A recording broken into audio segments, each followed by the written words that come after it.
మనం గొప్ప గొప్ప వారి చరిత్రలు చదువుతాం. అలాగే వారి గురించి, వారి యొక్క గొప్పతనం గురించి వింటూ ఉంటాం.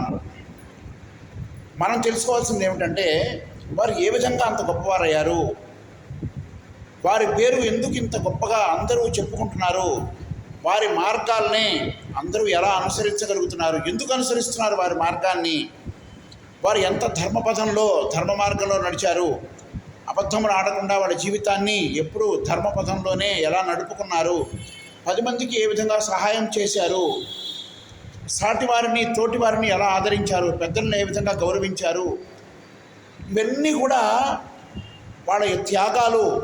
ఎంత త్యాగం చేస్తేనే గొప్పవారు అవుతారు. ఎటువంటి త్యాగాలు చేయకుండా గొప్పవారు అవరండి. కాబట్టి మనం తెలుసుకోవాల్సింది ఏమిటంటే ఒక గొప్ప వ్యక్తిని వారి జీవిత చరిత్ర తెలుసుకోవాలి. ఏ విధంగా వీరు గొప్పవారయ్యారు తెలుసుకుని దానిలో కొంతన్నా మనం పాటించగలిగితే మన జన్మ సార్థకత, మనం కూడా అదే స్థాయిలో పేరు పొందగలుగుతాం.